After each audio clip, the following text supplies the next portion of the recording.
Hi, this is Jan, the Success Alchemist, and today I want to talk to you about shiny object syndrome. What do we mean by that?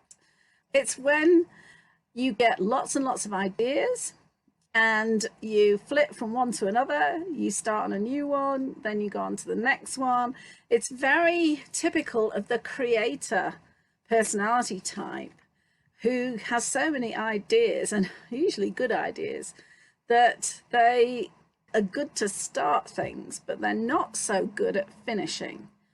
And so what happens is they flip from one thing to another and get partway through a project and then don't get to the end and don't get results because they haven't followed through. And as I said, it is a personality trait with some people, but it doesn't mean to say you have to allow that personality trait to dominate what you do. Once you become aware of this, then there is a way around it.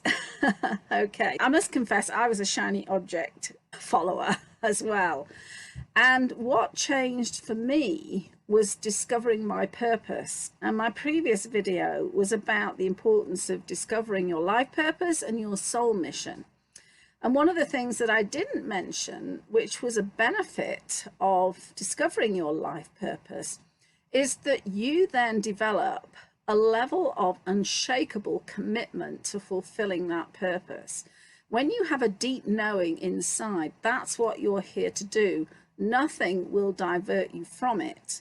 And I used to flit about from one thing to another. I think it's also an entrepreneurial syndrome. You're looking for the next opportunity or the next idea to make money, etc. And I would try all sorts of things. And if they didn't work within a short period of time, I'd move on to something else. But once I discovered my purpose as a spiritual empowerment and intuitive success coach and mentor and trainer, then I now have a benchmark against which to gauge whether an idea should be pursued or not. So if it's in alignment with my purpose and with my overriding vision for my life, then I will consider pursuing it.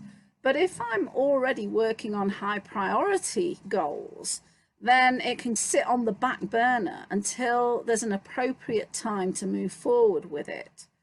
So I do recommend that you try my life purpose exercise if you aren't already clear about what your purpose is, because it will have far-reaching effects on the level of success that you can achieve.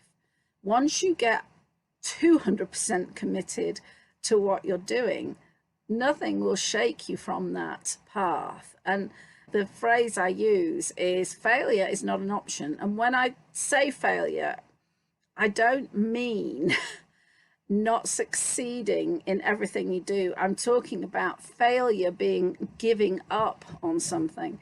We all fail along the way in some way, shape or form.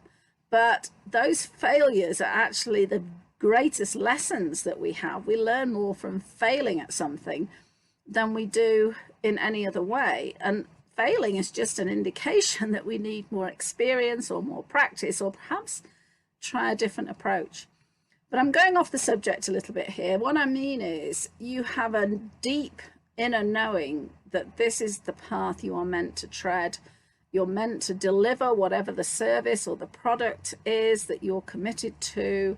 And you are growing in the process, addressing some of these core issues that come up that are really the way that you are fulfilling your soul mission as well. And as I said, I cover this in my previous video about life purpose and soul purpose. So do take a look at that one. So that's it really. I'm recommending that you discover your life purpose as an antidote to shiny object syndrome, and that you really get clear on the priorities that you need to focus on and to see through to completion.